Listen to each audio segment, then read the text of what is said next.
ओम शांति। हमारे बीच में बहुत ही विशेष आत्मा, रूहानियत के पर्सनालिटी डॉक्टर मोहित भाई आए हैं। मैं उनको मंच पे आमंत्रित करूंगी। भाई साहब जी आए और हम सभी तालियों से उनका स्वागत करते हैं।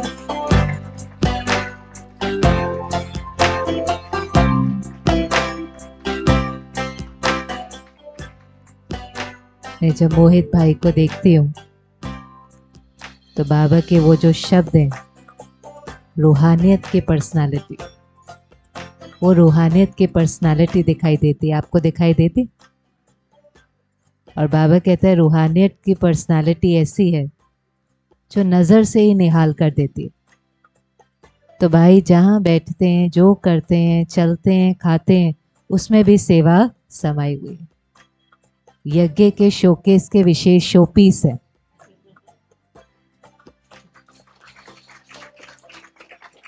अमूल्य रत्न है। और वैसे तो बचपन से ही ज्ञान में है। सारा ही परिवार आपका ज्ञान में है। आपके घर में गीता पाठशाला चलती है। आपकी लौकिक बहन भी, मोनिका बहन भी आईटी प्रोफेशनल है, मदर गायनोकोलॉजिस्ट है। और सारा ही परिवार बहुत प्यार से मिलकर बाबा की सेवाएं करता है। एक आदर्श परिवार है। और आपने दादियों की भी विशेष पालना ली है। वैसे तो लौकिक में भी आप स्कॉलर रहे। आपको 18 gold medals, youngest scientist of the year, ऐसे कई अवार्ड से नवाजा गया है। लेकिन इतनी प्राप्तियों के बाद भी जो बाबा कहता है कि आप जितने महान हैं उतने ही निर्माण। निर्माणता आपके चेहरे से झलकती है। तो मैं तो यही कहूँगी कि आप, जो बाबा कहता है, परिवार में रहते हुए बाबा की शिक्षाओं को धारण करने वाले प्रत्यक्ष सैंपल हैं। कर्म योगी के प्रत्यक्ष सैंपल हैं। अथक सेवाधारी के प्रत्यक्ष सैंपल हैं। और वरदानी मूर्त और उसके वरदानी बोल क्या होते हैं, उसके प्रत्यक्ष सैंपल हैं। तो ऐसी विशेष आत्मा, सबके दिल को मोह लेने वाली मोहित भाई का आज इस रूहानी बगिया में बहुत बहुत स्वागत है, स्वागत है, स्वागत है। मैं बिंदु बहन से कहूंगी कि तिलक दे करके हमारे भाई का स्वागत भी करें, सम्मान भी करें। बिंदु बहन, विशेष बहन का संकल्प था कि मोहित भाई हमारे बीच में पहुंचे और संकल्प किया और सिद्ध हो गया। तो हमें बहुत खुशी है कि भाई पहुंचे। दीदी तिलक के द्वारा भाई का सम्मान कर रहे हैं। और मैं रितु बहन से अनुरोध करूंगी कि सारे परिवार की तरफ से पुष्पों के द्वारा भाई का सम्मान करें।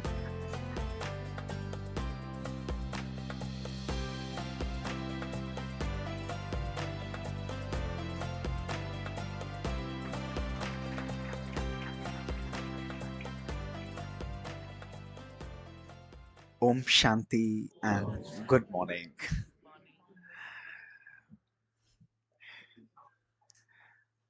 हम जब भगवान के महावाक्य हम लोग सुन लेते हैं, उसके बाद कोई भी क्लास कराना बहुत कठिन हो जाता है क्योंकि बाबा ने आज की मुरली में पूरे सागर को गागर में भर दिया।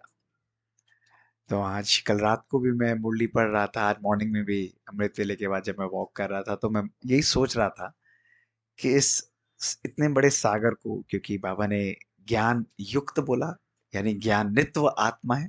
ज्ञानित्व अर्थात ज्ञान को धारण करने वाले, स्वरूप में लाने वाले। जहाँ ज्ञान है वहां अंधेरा नहीं हो सकता, वहां प्रकाश ही प्रकाश है। योग युक्त है, योग कराने वाले नहीं है, लेकिन योग का प्रयोग करने वाले हैं। बाबा ने तीनों स्थितियां भी बता दी।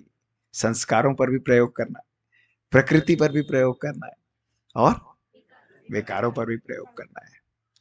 तो बाबा ने बड़ी मैजिकल मुरली चलाई है।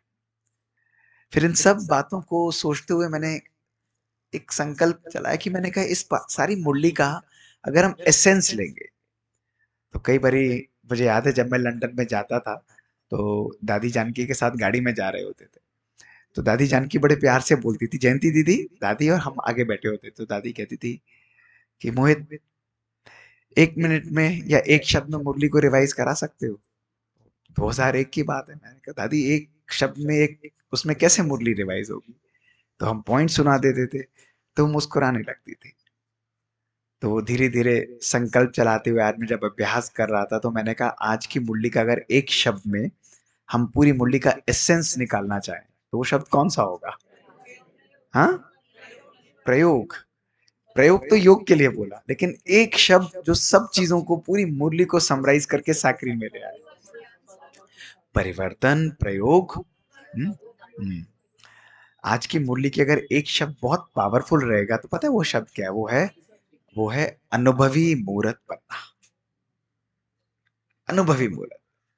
अनुभव के अंदर प्रयोग भी है, अनुभव के अंदर परिवर्तन भी है, अनुभव के अंदर सब कुछ समा जाता है ना? पूरी मुरली आ जाती है। एक बारी की बात है कि एक राजा जो है, वो शिकार पर जाता था। तो जब भी जाता था, उसको एक बहुत मधुर बांसुरी की धुन सुनाई देती थी। एक दिन वो चला गया, वहां देखा उसने एक बूढ़ा मस्त फकीर आराम से बैठा हुआ, उसे कोई परिस्थिति इफेक्ट नहीं कर रही, वो बांसुरी बजाया जा रहा है, बजाया जा रहा है। तो राजा उसका बिल्कुल फैन हो गया। रोज जाता, शिकार करने के बाद उसके पास आधा घंटा बैठ जाता। एक दिन उसने बोला कि ये इतना बढ़िया फकीर है, इसको तो मेरे महल में होना चाहिए, क्यों नहीं मैं इसको एक बारी बोलूं कि मेरे महल में भी चलो आप कुछ दिनों के लिए।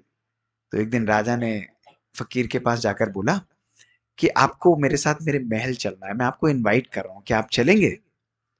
तो फकीर ने एक सेकंड के अंदर उसे बोल दिया, चलो मैं चलता हूँ। अब जैसे ही राजा को उसने बोला, तो राजा को तो धक्का लगा, क्योंकि राजा ने सोचा कि फकीर बोलेगा मैं क्या करूंगा, मैं तो फकीर हूं, मैं यहाँ रुकूंगा। बट फिर भी उसको तो अंदर बहुत दुख हो रहा था कि मैंने ये क्या किया। पर उसने कहा आप चलिए मेरे साथ, मैं आपको महल में लेके चलता हूँ, मेरे घोड़े पर बैठकर चलिए। फकीर अगले क्षण ही उसके घोड़े पर फुदक के बैठ गया, और राजा जमीन पर चलने लगा, और फकीर बड़ी शान से बांसुरी बजाता हुआ उसके महल पर चल दिया। महल में गया तो राजा ने कहा कि आप कहाँ रहना पसंद करेंगे? उसने कहा जहां आप कहो। तो राजा ने बड़े प्यार से बोला कि आप ऐसा करिए, आप मेरे कमरे में रुक जाइए, ये बहुत शाही है। उसने कहा ठीक है, मैं आपके कमरे में रुक जाता हूँ। फकीर फुदक के उसके कमरे में चला गया। बढ़िया कमरा, बिल्कुल वहां पे आके पकवान आ रहे। फकीर फिर भी अपनी बांसुरी बजाता था, एंजॉय करता था। राजा को दिल पर इतना भारीपन आ रहा, उसका मन बिल्कुल खराब। उसने कहा मैंने तो क्या सोचा था, और ये फकीर जो है यहाँ पर आ गया। एक दिन, दो दिन, 2 हफ्ते, 4 हफ्ते बीत गए। फकीर एंजॉय करता था, सवेरे उठ के बांसुरी बजाना, शाम को तपस्या करते हुए बांसुरी बजाना, जो खाने को आ रहा है पकवान करना, सेवक सेवा कर रहे हैं उसे कोई फर्क नहीं, वो मस्त रहता था, एंजॉय करता था। 1 महीना हो गया, राजा ने कहा कि ये तो ठीक नहीं है। उसने कहा मैं फकीर के पास जाता हूँ, और बोला उसने कि एक बात बताइए। उसने कहा पूछूं। उसने कहा आप भी वहीं रहते हैं जहां मैं रहता हूँ, आप भी वही खाते हैं जो मैं खा रहा हूँ, तो मुझ में और आप में फर्क क्या रहा? तो फकीर खड़ा हो गया। उसने कहा राजन, ये प्रश्न तो तुम्हारे मन में पहले दिन भी था, तुम तभी मुझसे पूछ लेते। तुमने 1 महीना अपने आप को इतना क्यों परेशान किया? मैंने तो तभी तुम्हारे चेहरे को देखकर भांप लिया था। चलो मैं तुम्हें इसका उत्तर देता हूँ। तो फकीर ने फट से अपनी पुरानी ड्रेस मंगवा दी, जिसमें वो रहता था, फटे पुराने कपड़े। राजमहल में तो उसको दूसरे नए कपड़े मिले थे। तो उसने पुरानी ड्रेस पहनी, अपना झोला उठाया, और कहा कि राजन इसका उत्तर मैं आपको महल से बाहर 100 कोस दूर पर एक गांव है, वहां पर जाके दूंगा। तो उसने कहा चलो। चलते रहे, चलते रहे, चलते रहे, 100-200 मील पहुंच गए। उसने कहा अब तो उत्तर दीजिए। राजा ने कहा कि फकीर ने कहा नहीं, थोड़ा और चलेंगे। फिर राजा थक गया। फकीर ने कहा थोड़ा और चलते हैं। राजा ने कहा नहीं, अब उत्तर दे दीजिए। उसने कहा क्यों? राजा ने कहा मेरा महल है, मेरा कारोबार है, मेरा परिवार है, मुझे इतना काम संभालना है, मुझे सब कुछ करना है, मैं अब नहीं जा सकता, मेरे पास इतना टाइम नहीं है। तो फकीर ने कहा राजन, यही परिस्थिति है, यही बात है। यहाँ पर मैं आ रहा हूँ, मेरे को अभी भी यहाँ पर उतना ही आनंद है, और उसने अपनी बांसुरी बजानी आरंभ कर ली। राजन ने, उस फकीर ने कहा कि फर्क राजन केवल एक है, कि परिस्थितियां आपको चलाती है और हम परिस्थितियों को चलाते हैं। तो हमारे ऊपर फर्क नहीं आता बिल्कुल भी। तो बाबा के बच्चे भी जब किसी भी परिस्थिति में, किसी भी साधन, किसी भी उसमें रहे, लेकिन उनकी मनोस्थिति इतनी डिटैच और इतनी पावरफुल रहती है कि वो अपने संकल्पों के द्वारा हर परिस्थिति को अपने अनुसार चलाते हैं। ये है साधनों के वशीभूत अपनी साधना को कभी भी ना होने देना, है ना? तो इसके लिए हमें केवल एक पुरुषार्थ करना है, और वो पुरुषार्थ है अनुभवी मूर्त बनने का। मुझे दीदी ने बोला कि हम क्या पुरुषार्थ करें, 10 पॉइंट प्रोग्राम बना सकते हैं, 20 पॉइंट प्रोग्राम बना सकते हैं, एकाग्रता है, लेकिन बाबा ने सब शब्दों का केवल एक सार बताया है कि बाबा के बच्चे हर पल बाबा के साथ का अनुभव करते हुए अपने जीवन में परिवर्तन लाते हैं। अगर आपको किसी भी चीज का अनुभव है तो कभी भी आपको मेहनत करनी पड़ेगी, चाहे वो लौकिक हो चाहे वो अलौकिक हो, आपको मेहनत ही नहीं करनी पड़ेगी। अगर मैं ऑपरेशन करूंगा तो मैं नेचुरली जाके करूंगा, आप खाना बनाएंगे तो नेचुरली बनाएंगे, बिजनेस करेंगे तो नेचुरल, क्योंकि वो स्वभाव में इनग्रेड हो जाता है।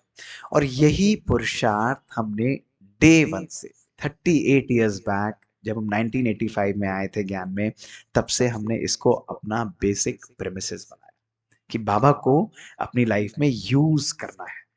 ये वर्ड यूज करना, हम लोग वैसे इसको बहुत नेगेटिव करते हैं, वो आपका इस्तेमाल कर रहा है, जरा ध्यान से रहिएगा, वो आपका इस तरीके से कर रहा है। तो बाबा कहता है कि लौकिक में तो लोग बोलेंगे गड़बड़ है, लेकिन अलौकिक में भगवान ने, बाबा ने नवंबर 2008 की मुरली में यही कहा था कि बाबा को बच्चों को देखकर कभी कभी बाबा मुस्कुरा देता है, बाबा हैरान भी हो जाता है कि भगवान को बच्चे यूज नहीं करते हैं, यूज नहीं करते हैं।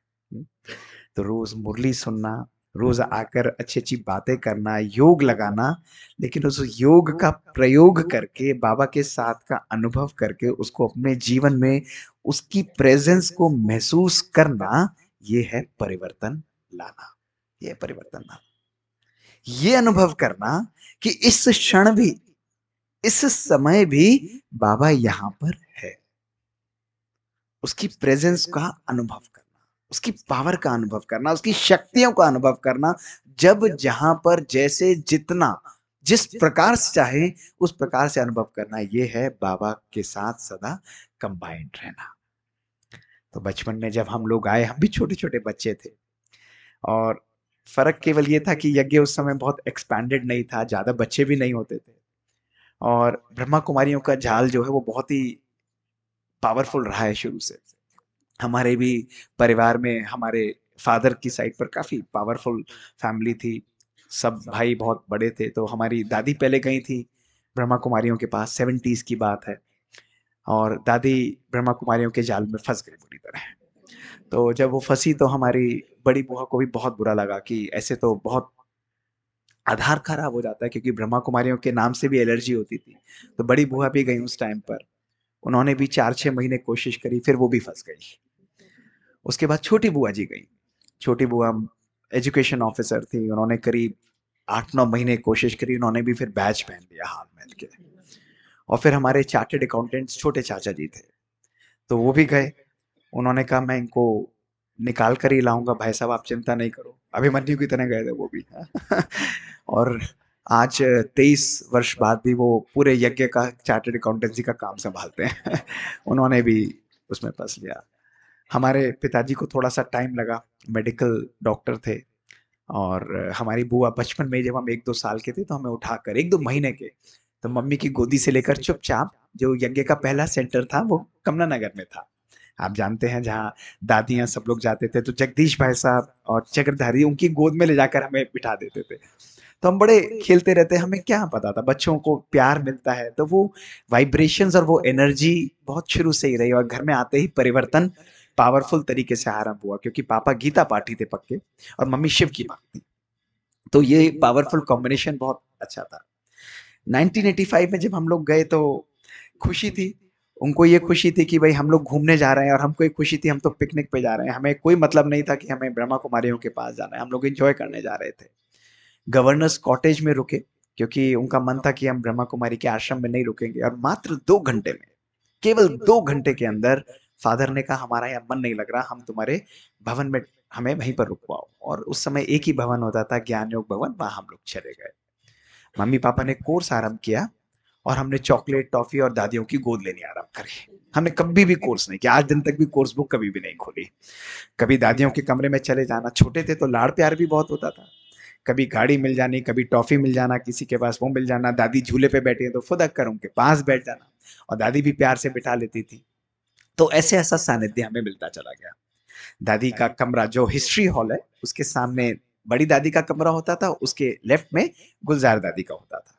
तो कभी गुलजार दादी के पास चले गए तो वहां फ्रूट्स कट रहा है, वहां बैठ के खा लिए। तो ऐसे ऐसे स्नेह अंदर इन्फ्यूज होता गया। जब स्नेह आपके अंदर समा जाता है, इंजेक्शन लगता है ना स्नेह का बार बार बार बार, तो बच्चों को पालन करने के लिए ज्ञान की आवश्यकता नहीं होती। बच्चों को शुरू में जब जन्म दिया जाता है तो माता पिता उन्हें क्या देते हैं? स्नेह देते हैं। तो ये स्नेह की अनुभूति हमें बड़े पावरफुल तरीके से हमारे बड़ों ने, दादियों ने हमें दी। उन्होंने कभी ज्ञान नहीं सुनाया, माता पिता ने भी कभी ज्ञान नहीं दिया, लेकिन स्नेह का इंजेक्शन रोज लगाते चले गए। और वो स्नेह का इंजेक्शन इतना पावरफुल था, वो स्नेह आज भी हमारी रगों में दौड़ता रहता है। उसने हमें कभी हिलने ही नहीं दिया, उसने हमें कभी भी इधर उधर होने ही नहीं दिया। तो स्नेह की अनुभूति हमारे जीवन में परिवर्तन लाती गई, प्यार लाती गई, बहुत श्रेष्ठ परिवर्तन लाई। तो ऐसा हमारा जीवन फिर आरंभ हुआ। घर पर जब आए वहां से निकलकर, और घर में मम्मी पापा ने चित्र उतारे, चित्र उतार कर यज्ञ के जो चित्र लगे वो लगे। आर्य समाजी परिवार था, तो बहुत हंगामा भी हुआ कि मंजू, महेश, तुम लोगों ने बहुत गलत काम किया है, तुम्हें ऐसा नहीं करना चाहिए था। क्यों नहीं करना चाहिए था? उत्तर एक ही था।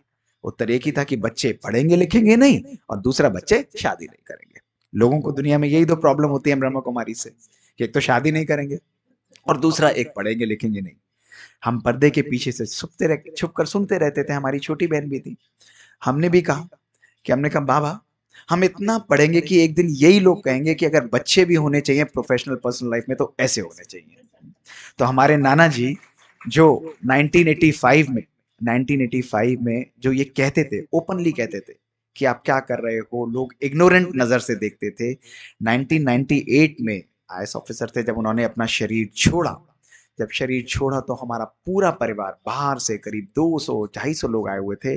उन्होंने सबके सामने बुलाकर कहा कि आज मैं दिल से कहता हूं, अपने स्टेटमेंट को भी वापस लेता हूं, कि अगर बच्चे और परिवार होना चाहिए, जीवन ऐसा बनाना चाहिए, तो जैसे मंजू और महेश और बच्चों ने बनाया है, ऐसा जीवन और ऐसे बच्चे भगवान सबको दे। ये भगवान का मैजिक है, भगवान का मैजिक है। तो ये चीज हमारे अंदर बहुत पावरफुल तरीके से इनग्रेन कर गई, और हमें दादी और यज्ञ का सपोर्ट बहुत मिला। हमने उसी दिन प्रण किया बाबा से, क्योंकि दिल हमने 100% बाबा को दे दिया था। 100 मतलब 100%, 99 भी नहीं, 90-80 नहीं। आप प्यार करते हो तो 100% करते हो, आप परसेंटेज में कभी भी प्यार नहीं कर सकते, है ना। 20% इससे, 10% इससे, 20% उससे, नहीं, ऐसा नहीं होता। You love 100%। तो हमने भी बाबा को कहा 100%। बाबा ने कहा तथास्तु, जब तुम 100% देते हो तो मैं भी तुम्हारे लिए हाजिर हजूर 100% हूँ। और वो जर्नी हमारी आरंभ हुई बाबा को हर पल यूज करने से। मैजिकल जर्नी है वो, बाबा को यूज करना, बाबा को 100% प्यार देना। क्योंकि जहां प्यार है वहां समर्पण है, जहां समर्पण है वहां अधिकार है, जहां अधिकार है वहां विश्वास है, जहां विश्वास है वहां प्राप्ति है, जहां प्राप्ति है वहां सफलता है, जहां सफलता है वहां विश्व कल्याण की अवस्था स्वतः ही आ जाएगी। हो ही नहीं सकता। सिंपल मैथ से, उसमें कुछ है ही नहीं बड़ी बात। जहां प्यार है वो अधिकार है। जहां प्यार है उसको कहेंगे भाई तू ये मुझे दे दे, वो कहेगा ले जा। जहां प्यार है वह विश्वास है, ये नहीं कर सकता, मुझे विश्वास है इसके ऊपर, ये विश्वास है। जहां प्यार है मुझे प्राप्ति भी है, मैं भगवान को कहता हूं मुझे ये चाहिए ना। आप ऊपर बैठे बैठे क्या करते हो, आपके बच्चे को ये चाहिए, वो भी कहता दे रहा हूं, तसल्ली रखो, ला रहा हूं तुम्हारे लिए, पेट पर परोस के दे रहा हूं। क्योंकि उसे पता है कभी भी कोई उल्टी चीज नहीं मांगेगा। तो बाबा कहेगा तेरे लिए कल्याण है, तो वो चीज तेरे लिए कैसे प्रस्तुत करनी है वो भी मैं तुझे दूंगा। तो ये अधिकार है। और जब अधिकार है, सफलता है, तो आप वो चीज सबको डिसेमिनेट भी करते हो। ऐसे बाबा की नॉलेज को आप यूज करो, यूज करो। इसमें कोई कॉम्प्लेक्सिटी नहीं है, ये बहुत सहज योग है, बहुत इजी योग है। इसको केवल हम संकल्पों से, अपनी लाइफ के इंटरेक्शन से ही हम लोग मुश्किल बना लेते हैं। तो बचपन से ही हमें, जब इस चीज को हमने आरंभ किया, तो मुरली कैसे हमें डली उसकी भी बड़ी अनोखी कहानी है। तो मम्मी डैडी ऐसे मुरली पढ़ते थे, और हम लोगों को कहते थे कि पिलाने की बात है कि आप बच्चों बाहर जाकर खेलो, हम अभी आते हैं। तो हमारी छोटी बहन भी थोड़ी सी नटखट है, और छोटी है तो वो चंचल भी है। उसने कहा ये आप क्या पढ़ते रहते हो? तो उन्होंने कहा मुरली पढ़ते रहते हैं। तो मुरली पढ़ने से क्या होगा? तो कहते हैं इसको पढ़ने से हम स्वर्ग में जाएंगे।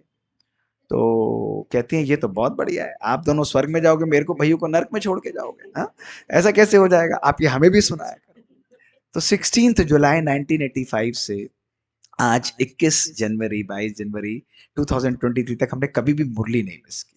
रिकॉर्ड से मुरली नहीं मिस की, हो ही नहीं सकता हमने कभी मुरली मिस की हो। घर के बाहर कदम भी नहीं रखा, विश्व के किसी भी कोने में हो, किसी भी परिस्थिति में हो, मुरली पढ़नी ही है, पढ़नी ही है।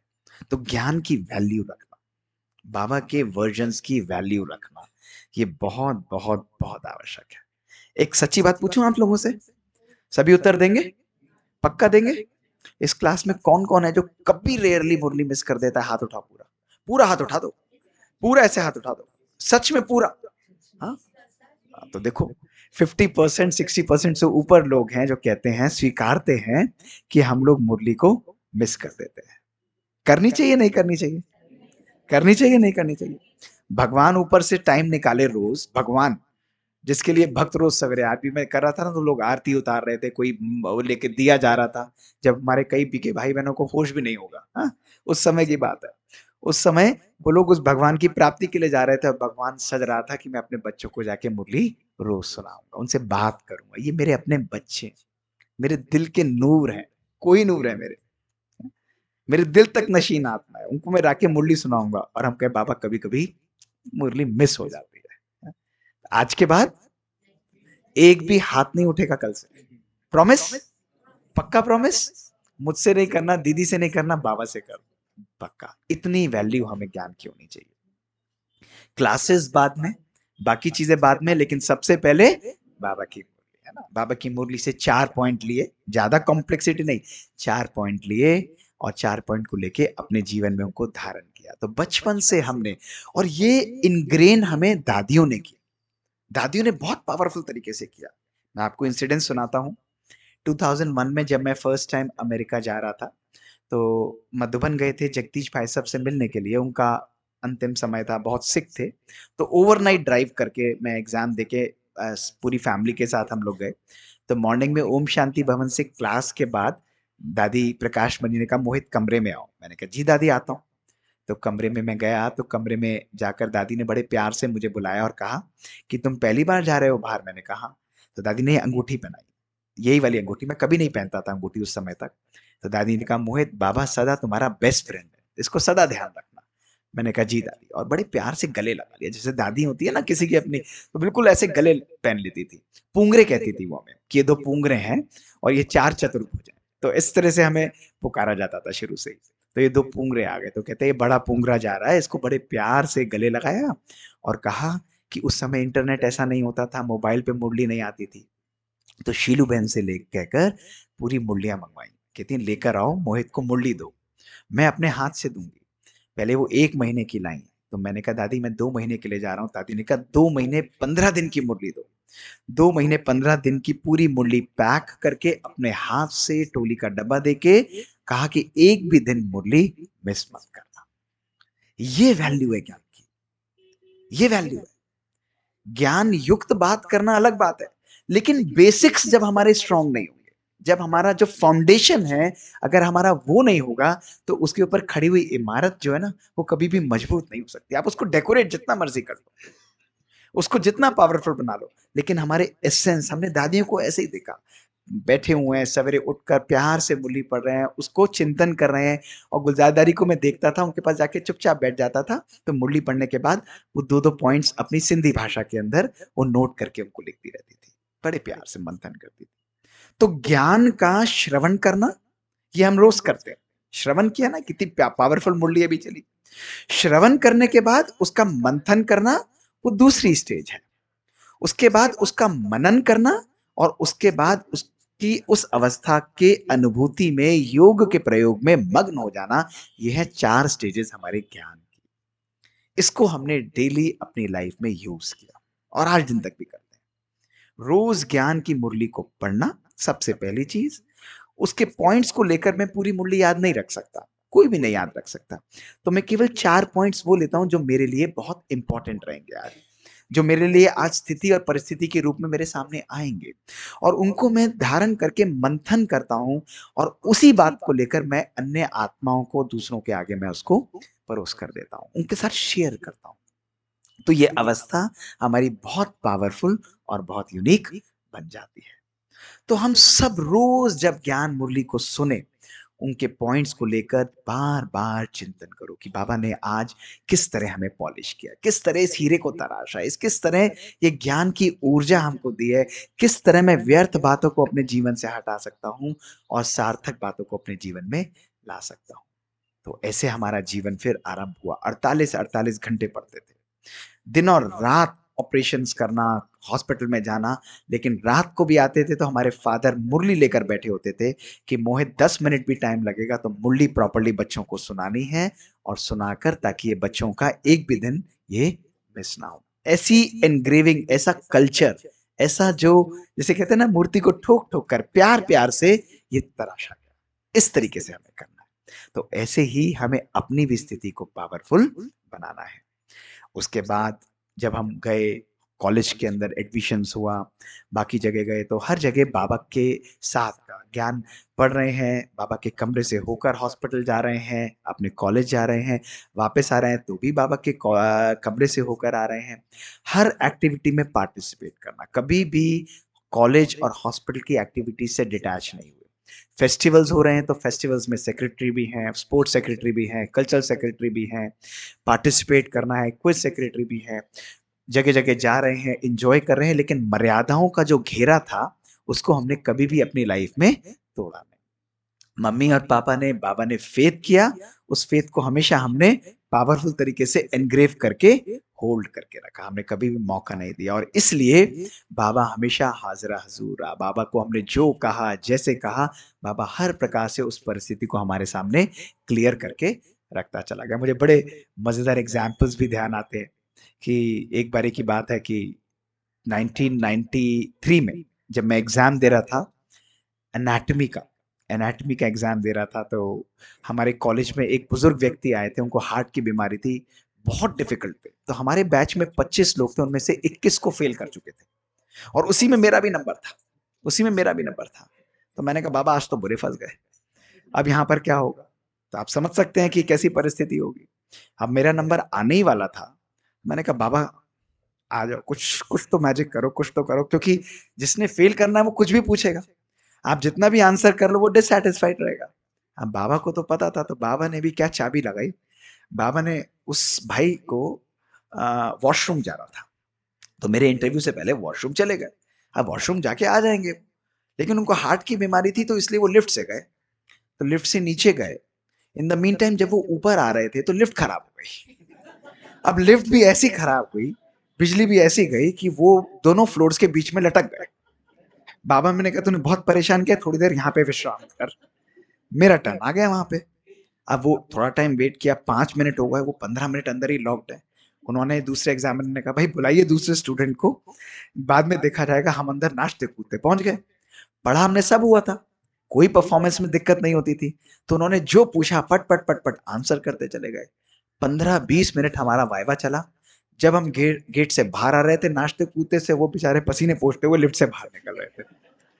तो हमने कहा बाबा बहुत आपका थैंक्स और शुक्रिया। अब ये एक बार ही होता है ना, लोग कहते हैं चांस हो सकता है, 2 बारी हो तो भी चांस हो सकता है, लेकिन जब ये बार बार होता है ना, तब आपको लगता है कोई ऊपर बैठा हुआ है जो छड़ी घुमा रहा है। ऐसे ही 1998 में भी हुआ। 2001 में जब मैं अपना एमडी की पढ़ाई पढ़ रहा था, तभी भी बड़ा टफ एग्जामिनर हमारे सामने अटक गए। एमडी की पढ़ाई बड़ी हाई उसमें होती है, एग्जाम भी बड़ा टफ था। तो हमारे 12 के बैच में से उन्होंने 10 को ऑलरेडी लुढ़का दिया था और हम एक अच्छे स्टूडेंट थे। अब सवेरे सवेरे हमें लिटरली डर लग रहा था, जितनी भी ज्ञान अवस्था हो, जितनी भी योग युक्त हो, लेकिन अगर ऐसी परिस्थिति आती है, मैं आपसे शेयर करता हूँ, तो संकल्प तो तेजी से अंदर चलने लग जाते हैं, तेजी से चलते हैं। हम भी बाबा के कमरे में गए। हाँ, बाबा को पता है ये मेरा प्यारा बच्चा है और हर बात दिल की रखता है, आज बोल नहीं रहा, लेकिन बाबा डर की वाइब्रेशंस वो कैच कर रहा था। बाबा 28 अप्रैल 2001 का वो दिन था। बाबा ने बिल्कुल वंडरफुल अनुभव कराया। बाबा उस दिन घर में, बाबा का बहुत सुंदर रूम है, तो ब्रह्मा बाबा एकदम एनर्जी, लाइट चमकती हुई ज्योति की तरह, एक एनर्जी की तरह मेरे सामने खड़े हो गए, मुझे दोनों हाथों से खड़ा कर लिया। कभी मुझे आज तक ऐसा अनुभव नहीं हुआ। और बाबा ने बड़े प्यार से मुझे गले लगा लिया, ऐसे जैसे बुजुर्ग कोई व्यक्ति होता है। और मेरे कान में क्या फुसफुसाया मैं आपको बताता हूँ। मेरे कान में बोला कि बच्चे, तू ये क्यों नहीं समझता कि तेरी तरफ कोई हाथ बढ़ने से पहले उसे इस बूढ़े बाबा को क्रॉस करना पड़ेगा, और तू ये नहीं जानता कि ये असंभव है कोई इसको क्रॉस कर पाए। तो तू निश्चिंत और निर्भय होकर जा, बिल्कुल निश्चिंत स्थिति में जा, तेरे को कोई हाथ भी नहीं लगा सकता। बाबा का ये बोलना था, मेरा डर वो एब्जॉर्ब करके स्पॉन्ज की तरह बाबा लेकर चलेगा और मैं नाचता कूदता आराम से एग्जाम देने पहुंचा। मुझे गोल्ड मेडल मिला उस सब्जेक्ट के अंदर, एमडी मेडिसिन में गोल्ड मेडल मिला, प्रॉपर, कोई दिक्कत नहीं। तो मैं हमेशा इस तरीके से बाबा को यूज करता था, इस तरीके से बाबा को यूज करना। रोने की आदत शुरू से होती थी, जैसे बच्चे थे ऐसे हम भी नॉर्मल बच्चे थे, बाबा के भी है, लेकिन जब एग्जाम जा रहे, मम्मी मुझे कुछ भी याद नहीं है, मैंने ये पढ़ा पता नहीं क्या आ जाएगा, ऐसे ही हम भी करते थे। तो मम्मी भी कहती थी जो सब हो जाएगा, ठीक हो जाएगा, ठीक हो जाएगा। और बाबा जो सुप्रीम मम्मी है, वो पता होता था, वो कहता था तू जा तो सही, तू बैठ तो सही, बाकी काम तो मैं करूंगा वहां पे जाके। और मैं आपको अपने एक्सपीरियंस से बता रहा हूँ, एक बार ही नहीं, एक्सपीरियंस से बता रहा हूँ। मैं एग्जामिनेशन सेंटर टेबल पे बैठता था, टेबल पर बैठता था, पेपर मेरे सामने ऐसे उल्टा रखा होता था, उसको हमें सीधा करना होता था, मैं करता था। तो मैं ऊपर देखता था, ओम शांति हमेशा मैं लिखता था, पहले पेपर के ऊपर ओम शांति, फिर मैं देखता था उस साइलेंस में 5 सेकंड बैठना। उसके बाद मुझे लगता था जैसे वो बाबा ने छाप कर मेरे लिए भेजा हुआ है, छाप कर भेजा हुआ है। मैं लिखना चालू करता था, जैसे प्रवाह होता है ना गंगा का, जो रुक नहीं सकता, उस तरीके से पेन चलता था। हर एग्जाम के अंदर विदाउट फॉल्ट ऐसे चलता था। मुझे पता नहीं होता था बाबा मुझसे क्या लिखवाया जा रहा है, लिखवाया जा रहा है। और हर सब्जेक्ट के अंदर, तीनों कॉलेजेस के अंदर, यूनिवर्सिटीज के अंदर सारे रिकॉर्ड बाबा ने सब तोड़वा दिए। हर सब्जेक्ट में गोल्ड मेडल मिलता था। मैं घर आता था, मैंने कहा बाबा धन्य हो।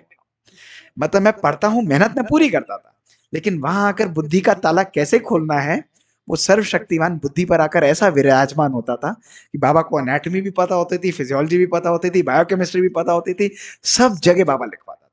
और पेपर एग्जाम के बाद स्टूडेंट्स को दिखाया जाता था, देखो अगर लिखना हो तो डॉक्टर मोहित की तरह लिखो। मैंने कहा प्रभु इसका कारण ये नहीं है, इसका कारण ऊपर से चल रही है एनर्जी, ये तो है, लेकिन तुम ऊपर कनेक्ट करो। उनको सबको पता होता था। और मेडल भी ऐसे ही होता था। जब मैं स्टेज पर जाता था कॉन्वोकेशन पे, तो वाइस चांसलर भी कहते थे आप ऊपर ही खड़े रहिए, क्योंकि अगला मेडल भी आप ही को मिलने वाला है, बाकियों का नंबर ही नहीं आता था। और मैं हमेशा बाबा को जाके, जब मैं मेडल्स लेकर जाता था घर पे, तो बाबा के कमरे में गया और सबसे पहले दादी गुलजार को बताना, ये असूल होता था। वहां से निकले, मम्मी पापा को भी पता होगा, उसके बाद सीधे दादी को फोन करना। और उसी दिन, जिस दिन ये फंक्शन होता था, दादी बड़े प्यार से मेडल लेकर घर पर आती थी, डिनर पे गुलदस्ता लेकर आती थी। और दादी कहती थी मोहित वो तो तेरे को नकली मेडल देते हैं, बाबा तो तेरे को गोल्डन बैज असली पहनाता है, वो गोल्ड बैज पहना के जाती थी। तो ऐसा प्यार जो है हमने अपने जीवन में अनुभव किया, यूज किया बाबा को, प्रोफेशनली यूज किया। क्योंकि संकल्प पहले दिया था कि प्रोफेशनली कहीं पर भी कोई ये नहीं कह सकता कि ये बच्चे पढ़ने में कमजोर थे, कभी भी नहीं कह सकता।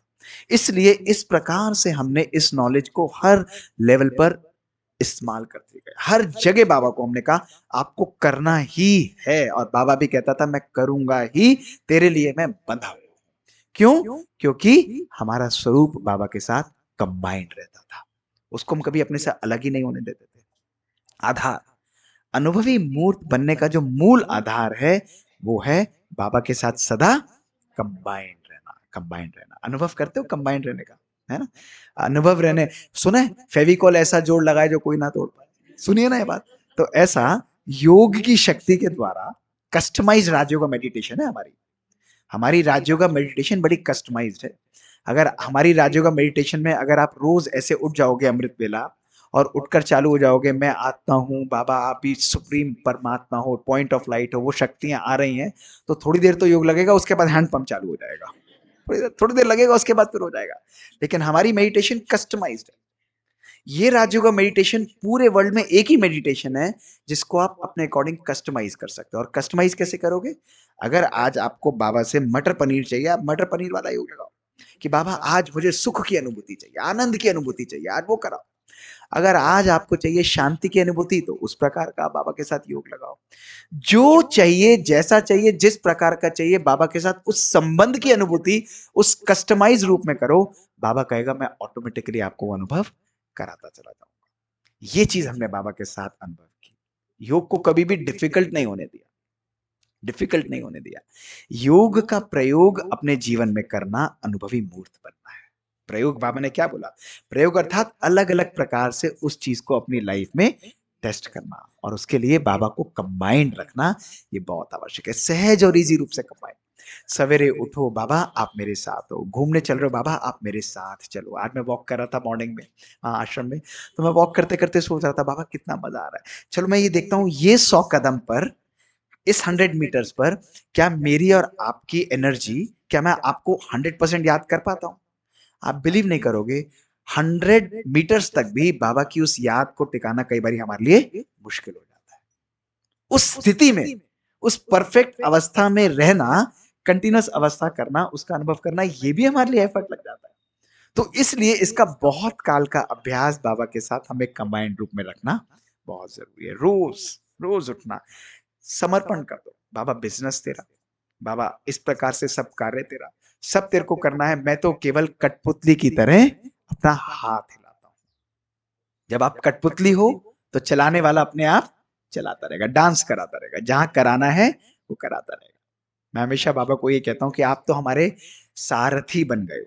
कंबाइंड है ना, कृष्ण तो कहता है मैं अर्जुन को जहां मर्जी ले जाऊंगा, मैं अस्त्र नहीं उठाऊंगा, वो तो उन्होंने शास्त्रों में दिखाया, लेकिन बाबा ने उसका भेद खोला कि वो गीता ज्ञान दाता तो मैं हूं, मैं तुम्हारा सारथी हूं और अर्जुन तुम हो। एक एक हम में से बैठा हुआ अर्जुन तुम हो, तीर तुम्हारे पास है, सब कुछ तुम्हारे पास है, कहां चलाना है, किस वक्त चलाना है और किस तरीके से चलाना है वो मैं तुमसे चलवा दूंगा, उधर ले जाके खड़ा कर दूंगा, उसके बाद तुम्हें केवल फायर करना है। लेकिन अवस्था कैसे करनी है? मैं केवल कठपुतली हूं, निमित्त और निर्माण अवस्था रखनी है। ये तीसरी बात हमने जीवन में मूल रूप से सदा धारण करी, मूल रूप से सदा धारण करी कि कभी भी इतना भी अभिमान ना। मैं आपको अपना सच्चा एग्जाम्पल शेयर करता हूं, मैं झूठ बिल्कुल भी नहीं बोलूंगा, सच बताता हूं आपको। सेवाएं जब मैंने आरंभ की शुरू के अंदर बहुत साल पहले, तो मन में संकल्प आता था, बार बार आता था कि ये सेवा बहुत अच्छी हुई, लोग पूछ रहे हैं, लोग पूछें, अप्रोच करें, कैसा रहा, लोगों से पूछना किस तरीके से रहा, इस तरीके से। लेकिन इतने समय बाद मैंने देखा कि उस सेवा की वैल्यू धीरे धीरे कम होती चली जाती है। और जब मैंने ये अनुभव किया ओवर द इयर्स, अब प्यार से मैं बाबा के कमरे में जाता हूँ, मैं कहता हूँ बाबा ये शरीर, ये मन, ये तन, ये सब कुछ आपका है, मैं तो केवल छोटा सा कार्य ही करता रह जाता अपना हार्ट का। आज आपने पूरे विश्व की स्टेज पर अपने इस प्यारे से बच्चे को लेकर यूज किया हुआ है, अगर मेरे पास कोई परेशानी आती है वो भी मैं आपको देता हूँ। आज के बाद हर प्रशंसा, एक एक चीज भी आप बड़े प्यार से स्वीकार कर लिया करो, इतना भी मन के अंदर अभिमान और ये ना आए कि ये मैंने किया। और जब इस मैं से हम मुक्त हो जाते हैं ना, तो बाबा आपको बड़ा प्यार से हर जगह यूज करता रहता है। तो इस अवस्था को अपने जीवन में लाना, अभिमान को हटाना, ये बहुत आवश्यक है। सुना आपने वो बड़ी सुंदर बात कि मनुष्य जितना भी गोरा हो, परछाई हमेशा उसकी काली रहती है। मनुष्य जितना भी गोरा हो, परछाई हमेशा काली होती है। इसलिए मैं अच्छा हूं, ये आत्मविश्वास है, लेकिन मैं ही अच्छा हूं, ये अभिमान हो जाता है, ये हमारी काली परछाई की तरह हो जाता है। तो यज्ञ में आगे चलने के लिए निमित्त और निर्माण अवस्था, दादियों को हमने ऐसे ही देखा।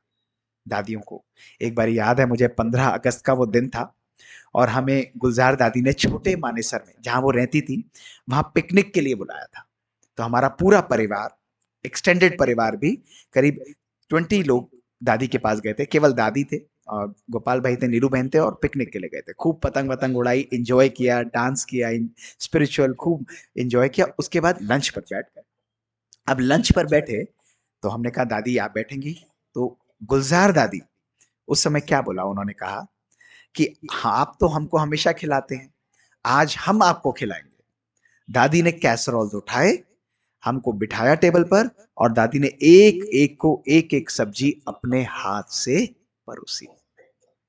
भगवान का रथ, उनकी अवस्था, उनके थॉट प्रोसेस, उनकी नेचर को देखो। आज के गुरुओं को आप देखोगे तो वो सबसे पहले खुद बैठ जाएंगे, अभिमान किस लेवल का होता है। लेकिन उनकी निमित्त अवस्था, अपनी आंखों से मैं वो कौर अंदर निगला नहीं जा रहा था। मैंने कहा दादी ये कैसे हो सकता है? कहते खाओ मोहित, तुम तो कितने समय से खिलाते रहते हो, आज देखो दादी आपको खिला रही है, प्यार से खिला रही है, आप खुशी खुशी से खाओ। तो एक गस्सी दादी को प्यार से खिलाई, फिर एक खुद लिया। ऐसे प्यार से उन्होंने अपने जीवन के अंदर अपनी धारणाओं, अपने चलन के द्वारा, अपने व्यवहार के द्वारा अपने जीवन में ये सब बातें प्रत्यक्ष की। इस तरह करें। बच्चों का उत्साह कैसे बढ़ाना है, ये भी हमने प्रकाश मणि दादी से सीखा। मुझे याद है 2003 की बात है, मैं एक सेशन ले रहा था नीचे उसमें भवन में, जो हमारा ये है तलहटी में, शांतिवन में। करीब 2,500-3,000 लोग आए हुए थे। बहुत पुरानी, आज से 20 साल पुरानी बात हो गई। सो सेशन पूरा पावरफुल सेशन था, बड़ा अच्छा सेशन हुआ। और जैसे ही सेशन लेकर मैं हॉल के पीछे आया तो फोन उधर आया, तो मैंने कहा क्या हुआ? कह रहे हैं बड़ी दादी आपको कॉटेज में बुला रही हैं। मैंने कहा पता नहीं क्या हुआ, कुछ खास बात है, ऐसा कभी नहीं हुआ। तो मैं दौड़ कर दादी की कॉटेज में पहुंच गया। तो जैसे ही मैं वहां पर पहुंचा तो बड़ी दादी, प्रकाश मणि दादी ऐसे खड़ी हुई थी बड़े प्यार से कि मोहित जल्दी आओ इधर। मैंने कहा क्या हुआ दीदी? मुंह खोलो। मैंने मुंह खोला, दादी ने सीधे रसगुल्ला मुंह में डाल दिया। मैंने कहा दादी क्या हुआ? कहते हैं बाबा को चाहिए तो ऐसे बच्चे चाहिए जो ऐसे जोश से बोले कि लोगों के रोटे भी खड़े हो जाए। दादी ने तेरा पूरा सेशन सुना, दादी बहुत खुश है। फिर दादी ने वहां पर बिठाया, दादी ने बड़ी सुंदर सा एक चांदी की बोर्ड गिफ्ट में दी और बड़े प्यार से गले लगाया। हिम्मत बढ़ा, हमें बचपन से देखा था इतना प्यार से बढ़ाना कि ऐसे बाबा के ज्ञान को प्रत्यक्ष करो, ऐसे करो, ऐसे हमें एक एक रत्न को, ये हमारे लिए नहीं था, लेकिन जो भी वहां पर आते थे वो इस प्रकार से उनको आगे बढ़ाते चले जाते थे, इस प्रकार से करते चले जाते थे। तो जीवन में बाबा को सदा साथ रखना, बाबा का कंबाइंड रूप रखना, हर पल उसके साथ की अनुभूति करना, ये हमको श्रेष्ठता का, हमको आगे सहजता का अनुभव कराता है, बहुत प्यार से अनुभव कराता है। इसी प्रकार जब हम चल रहे थे, मैं आपको बताता हूं क्योंकि नटखट स्वभाव तो कभी कभी हो ही जाता है, और ये बहुत सुनने वाली दो बातें हैं जो मैं जरूर आपको सुनाऊंगा।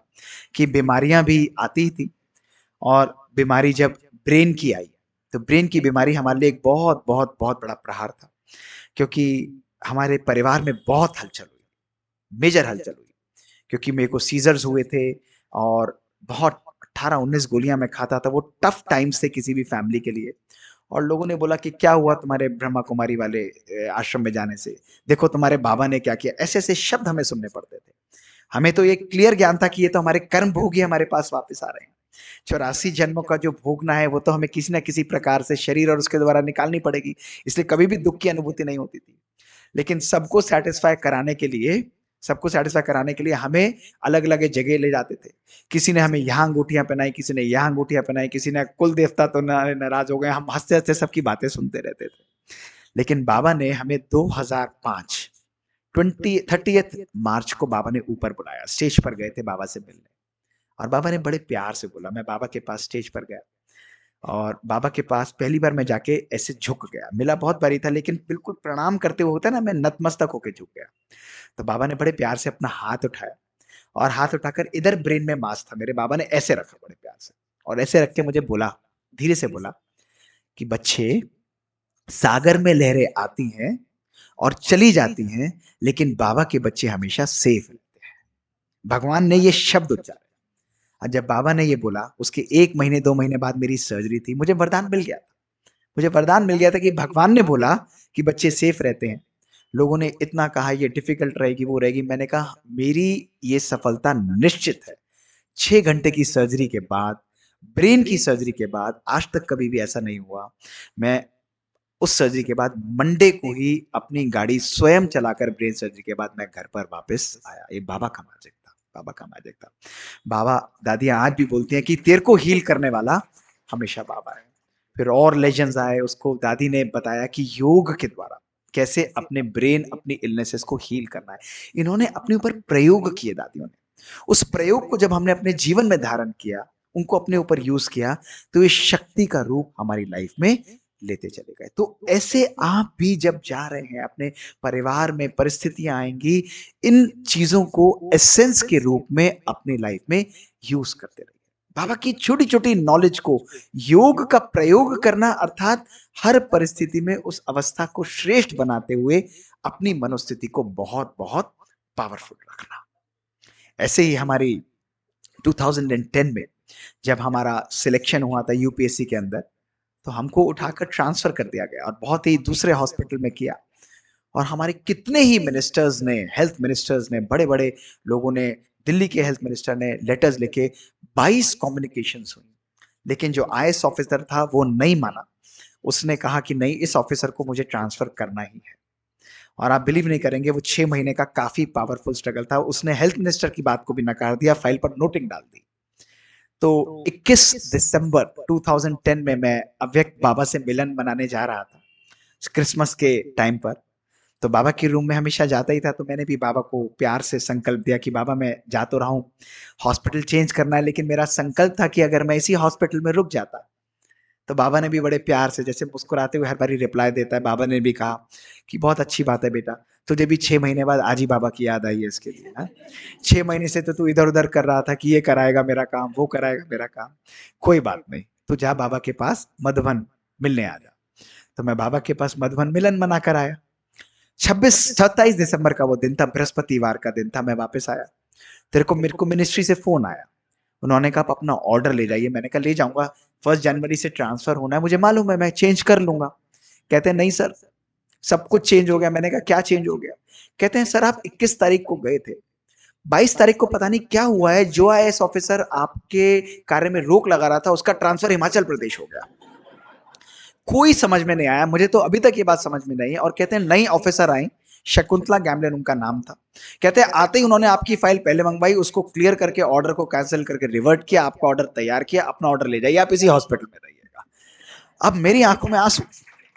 मैंने कहा देखो, जब भगवान के आगे हम रखते हैं तो वो हजार भुजाधारी, उसको किसको निमित्त बनाना है, जब वो अपनी छड़ी हिलाता है तो उसको किसके द्वारा अपने बच्चे का कार्य कराना है, वो बाबा जानता है, वो बाबा जानता है। ये है भगवान के प्यार का मैजिक। ये इसको यूज करना, ज्ञान को, योग को अपने जीवन में यूज करना, उसका प्रैक्टिकल स्वरूप है हर कदम पर सदा समर्थ भव का वरदान प्राप्त करना। सदा समर्थ, संकल्प समर्थ, संकल्पों से कारोबार। 1981 अक्टूबर की मुरली बाबा की पावरफुल। बच्चे समय आगे ऐसा आएगा कि तुम बच्चे वाणी के द्वारा नहीं, संकल्पों के द्वारा कारोबार चलाओगे, संकल्पों के द्वारा। और ये समय आजकल वो चल रहा है। मुझसे कई लोग पूछते हैं कि ये परिस्थिति डिफिकल्ट है, वो व्यक्ति ऐसा है, क्या करूं? मैंने कहा 2 मिनट साइलेंस में बैठो, अपने आप को पावरफुल स्वरूप में इमर्ज करो, जिसको बाबा ने 71 की मुरली में कहा है, अंतःवाहक शरीर के रूप में इमर्ज करो। तेजी से उस आत्मा को इमर्ज करके उसके ब्रेन में जाओ, आत्मा में जाओ, वॉश करो, संकल्प पॉजिटिव फीड करो, वापस आओ, तथास्तु का वरदान तुम्हें प्राप्त हो जाएगा। जहां पर जो भी चाहिए, जैसे भी चाहिए, ऐसी पावरफुल प्रोग्रामिंग करो अपने ब्रेन की और उस आत्मा की, आपके हर संकल्प को समर्थ भव का वरदान प्राप्त होना निश्चित ही है। हमें क्यों नहीं मिलता? क्योंकि हमें विश्वास नहीं। हम ये सोचते हैं कि शायद इनके लिए तो हो गया, पता नहीं बाबा मेरे लिए करेगा भी नहीं करेगा, शायद कर दे, उसके लिए हुआ, उनके लिए शायद ज्यादा करे। बाबा कहता है नहीं, मैं तो 100% हर बच्चे के लिए करता हूं, अगर तुझे मेरे ऊपर विश्वास है। कंबाइंड रखा हुआ है तूने मुझे अपने साथ, अगर चिपका के रखा हुआ है, दिल में बसा के रखा हुआ है, तो तुम्हें चला कौन रहा है? बाबा चला। हर कार्य बाबा तुम्हारे द्वारा करा रहा है। इस मैजिक को अनुभव तो करो। ये तो मैजिक वैंड अलादीन का चिराग है। बाबा तो हमारे लिए जिन की तरह है। जब रगड़ा ऐसे करके तो बाबा कहेगा जो हाजिर हो गया मैं, बताओ बच्चे क्या चाहिए तुम्हें, बाबा ऐसे कर दो।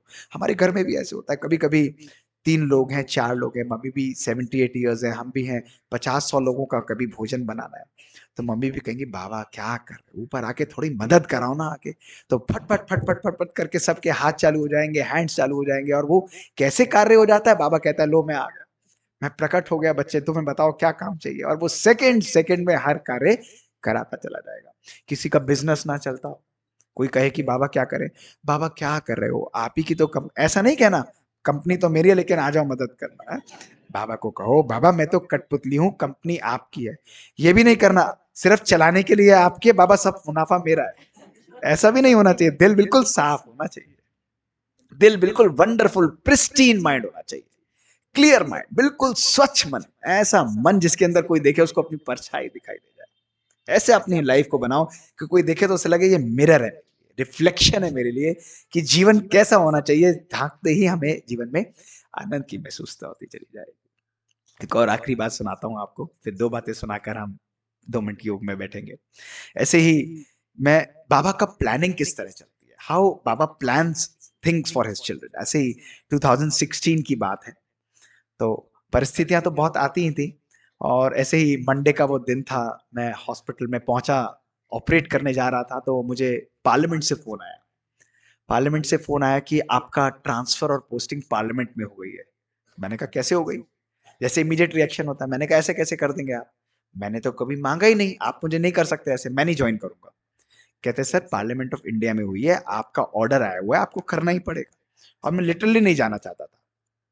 तो मैंने अपने हेड ऑफ द डिपार्टमेंट से बात की, आपने मेरा नाम रिकमेंड किया था। हमारे हॉस्पिटल से पिछले आजादी के बाद आज तक हमारे हॉस्पिटल से कभी किसी की पोस्टिंग नहीं हुई है, कभी नहीं। सेंट्रल गवर्नमेंट से होती है, दिल्ली गवर्नमेंट से किसी की नहीं होती।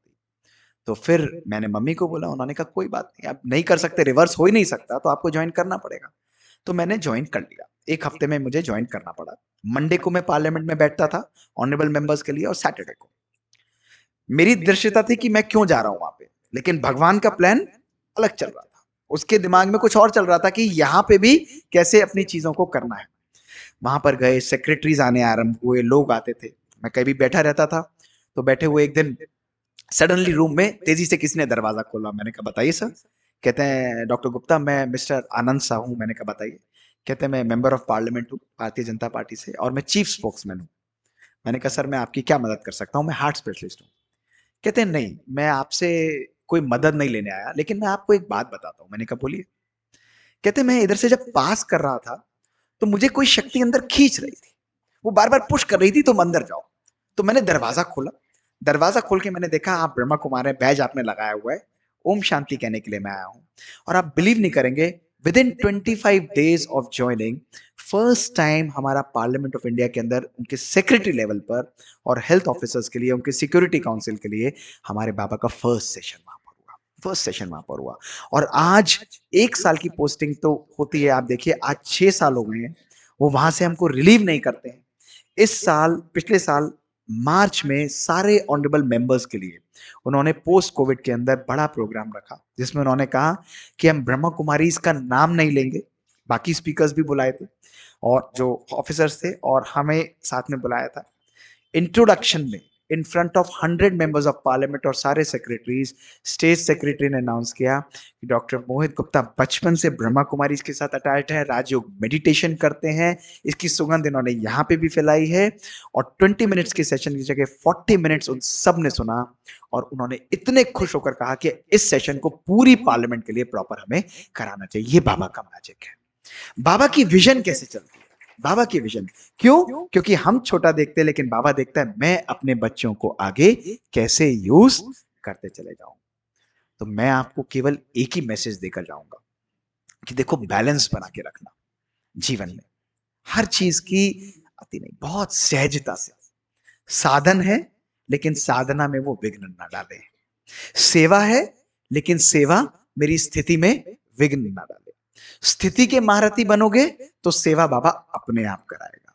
अगर सेवा के महारथी बनोगे, स्थिति ऊपर नीचे होगी, तो सेवा की वैल्यू कभी भी नहीं होगी। इसलिए साधना पहले है, स्थिति पहले है, ज्ञान योग पहले है, और बाबा का प्यार, बाबा के साथ कंबाइंड स्वरूप, बाबा के साथ वो श्रेष्ठ अनुभव, वो सबसे पहले है। वो सबसे पहले है। केवल 4 स्तंभ हमारे ज्ञान के हैं, अंदर 4 स्तंभों के सिवाय 5वां कोई भी स्तंभ हमारे नॉलेज के अंदर नहीं है। कुछ और करने की जरूरत नहीं है। पहला स्तंभ है ब्रह्म मुहूर्त के अंदर उठकर ब्रह्मांड में बाबा के साथ विचरण करो। अमृत वेला पावरफुल, बाबा के साथ योग। रोज मैं रात को बिस्तर को कह देता हूं कि देख भाई, तेरा और मेरा संबंध केवल 4 घंटे का है, इससे ज्यादा तू मेरा नहीं, उससे ज्यादा मैं तेरा नहीं। और वो भी मेरी बात को मानता है, चाहे मैं 3 बजे, 3:30 बजे, 3:15 का अलार्म में लगाता हूँ, मुझे कभी जरूरत नहीं पड़ती। और बड़े प्यार से निश्चिंत होकर एक समान देकर मैं सोता हूँ। नींद बड़ी कंफर्टेबल आती है। 4 घंटे, 3.5 घंटे की नींद पिछले 40 वर्षों से कोई फर्क नहीं पड़ता। बाबा बड़े प्यार से उठाता है, दोनों बाहों में भर के उठाता है। कभी घूमते हुए, कभी प्यार से बाबा के साथ अपनी बात दिल की दिल से करता हूँ। 1-to-1 कम्युनिकेशन बाबा के साथ। बाबा ऐसे करते हैं, बाबा ये करते हैं, बाबा का हाथ पकड़ के घूमते हैं। कभी बाबा के पास चले गए, कभी बाबा को अपने पास बुला लिया, और कभी दोनों का मिलने का मन नहीं है तो बीच में मूल्य सूक्ष्म से पूरे विश्व के चक्कर पर लगे। घूमो, इंजॉय करो, ऐसा अनुभव करो बाबा के साथ। तो पावरफुल ब्रह्म मुहूर्त के अंदर हमारा अमृत वेले का योग होना चाहिए। इजी योग, टेंशन वाला योग नहीं, बिल्कुल जैसे लड़ने को बैठे हैं कि बस योग लग ही जाए, लग जाए, बिल्कुल ऐसा नहीं होना चाहिए। इंजॉयमेंट है, खुशी है, आनंद है। ऐसे ही होता है ना, कई लोगों को मैं देखूंगा बड़ी मेहनत कर रहे होते हैं वो, मैं कहता हूँ क्यों भाई, क्या जरूरत है इतनी इतनी कमेंट्रियां सुन रहे होंगे, जूम पे ज्वाइन करेंगे, यहाँ करेंगे, उसकी गाइडेंस सुनेंगे। मैंने कहा ये तो मेरा पर्सनल अपॉइंटमेंट है, भगवान है और मेरा है, कोई और आपस में बीच में किसी की जरूरत नहीं है उसके अंदर। मैं बात करूंगा उससे, अपने दिल की बात करूंगा, और वो भी कहेगा, काना फूसी जैसे कहते हैं, प्यार से एक्सचेंज चलेगा, ऐसा एक्सचेंज बनाओ। दूसरा, ब्रह्मा ब्राह्मण सच्चा कौन है? जो कि सदा ब्रह्मचर्य व्रत का पालन करे। ब्रह्मचर्य व्रत श्रेष्ठ, मनसा वाचा कर्मणा हर प्रकार से पवित्रता, एक एक संकल्प अति श्रेष्ठ और पवित्र, हर आत्मा के प्रति शुभ भावना, हर आत्मा के प्रति कल्याण की भावना, संकल्प में भी किसी को हर्ट मत करो। ब्राह्मण भी ब्राह्मणों को हर्ट करते हैं, और शब्दों की शब्दावली चेंज हो जाती है। वैसे हम नॉर्मल लाइफ में कहेंगे मुझे आपकी बात ये ठीक नहीं लगती, ब्राह्मण जैसे ही बनेंगे हमारी वोकैबुलरी होगी मुझे इनके प्रति संकल्प चलता है। बात वही है, अंदर भावनाएं वही चल रही हैं, लेकिन संकल्प चलना है, ये बात खराब हो जाती है। बाबा ने कहा बिल्कुल स्वच्छ मन, कल्याण, पवित्र, कल्याण, ये भी बाबा का बच्चा है, सब अच्छा होगा, बहुत अच्छा, बाबा सब बढ़िया करेगा। कोई भी व्यर्थ, कोई भी नेगेटिव अपवित्र बात मन में नहीं आनी चाहिए। ब्रह्मचर्य का बहुत एक्सपेंशन है, कभी डिस्कस करेंगे, लेकिन मन वचन संकल्प संपूर्ण पवित्रता, इतना स्वच्छ कि कोई आपके उस आभा मंडल में आए वो इंटैंगल हो जाए, उस पावरफुल पवित्र ऑरा से वो निकल ही ना पाए। तीसरा, सच्चा ब्राह्मण वो जो सदा ब्रह्मचारी हो। ब्रह्मचारी, ब्रह्मचारी अर्थात ब्रह्मा बाबा के कदम टू कदम फॉलो करने वाला, अर्थात सदा निर्व्यर्थ आत्मा, सदा निश्चय बुद्धि आत्मा, सदा निमित्त और निर्माण आत्मा, सदा निश्चिंत आत्मा, निर्विकल्प आत्मा, सदा निर्बोझ आत्मा। ऐसी श्रेष्ठ अवस्था हमको बनानी है, पावरफुल अवस्था बनानी है। बोझा किस बात का? कोई बात है, बाबा टोकरी पकड़ो फटाफट, मेरे को चलने दो, वॉक लाइक अ किंग, राजा की तरह चलो। क्यों? क्योंकि मेरा सारथी भगवान है। कोई कूड़ा आए बाबा को दे दो, बाबा कहेगा परिस्थिति आई है, मैं इसको डील करूंगा, तुम चिंता नहीं करो। बाबा को सेक्रेटरी भी बना सकते हो अपना, कहो बाबा जरा इसको हेल्प करो, इसको पकड़ो बाबा, बाबा कहेगा दो बच्चे, मैं इसको फाइल में लगाता हूं, I will take care of it, you take care of yourself. ऐसे यूज करो, बाबा उसकी भी सॉल्यूशन करेगा, वंडरफुल तरीके से करेगा।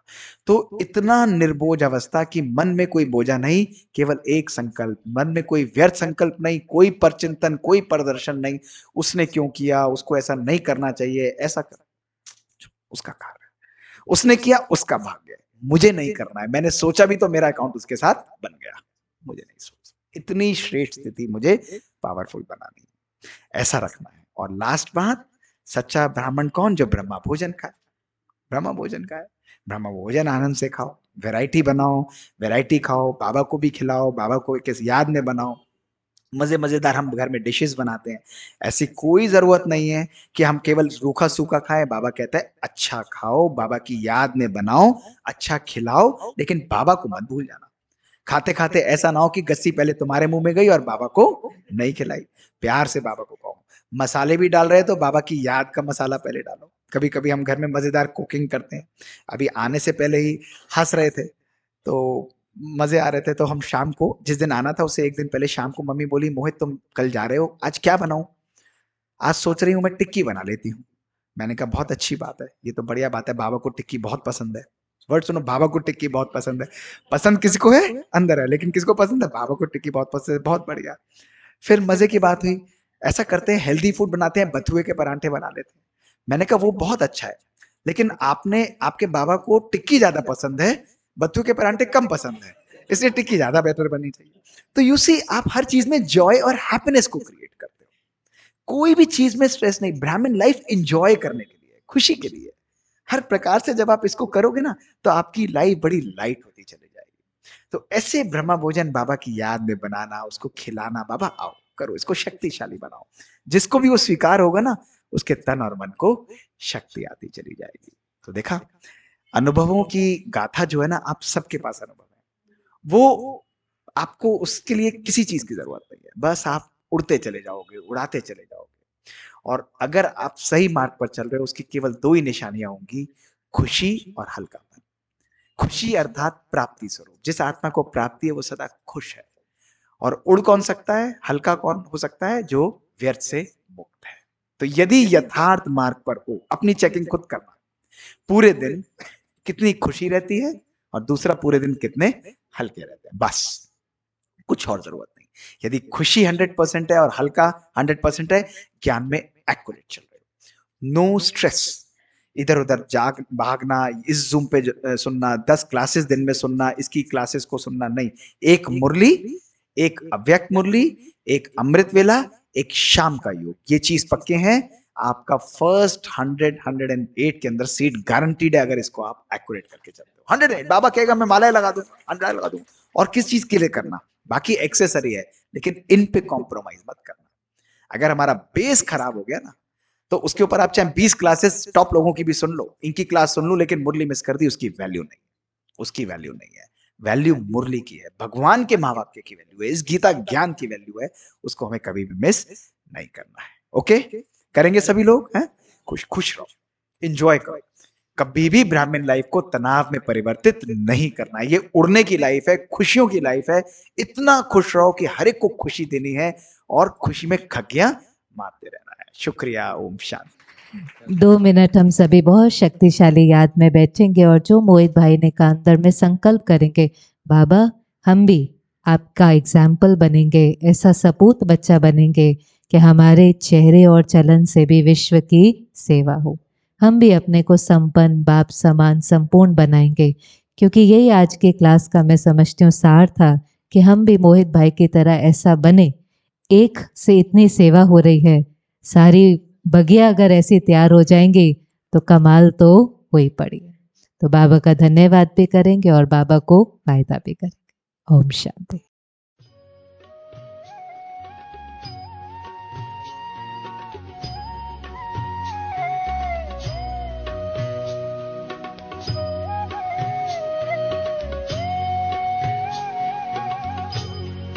तुम्हारे साथ का अनुभव बड़ा निराला है, तुम्हारे साथ का अनुभव बड़ा निराला है।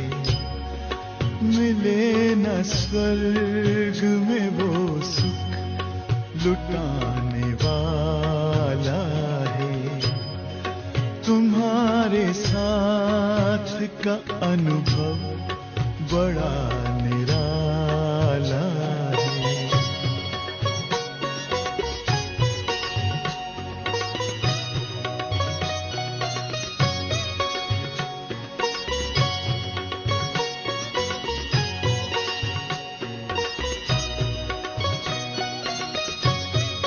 जिसे पाकर न पाना कुछ शेष रह जाए, पाके इतना बाबा अपना दिल अब तो गाए। साथ अपने है जग का जो रखवाला है, तुम्हारे साथ का अनुभव बड़ा निराला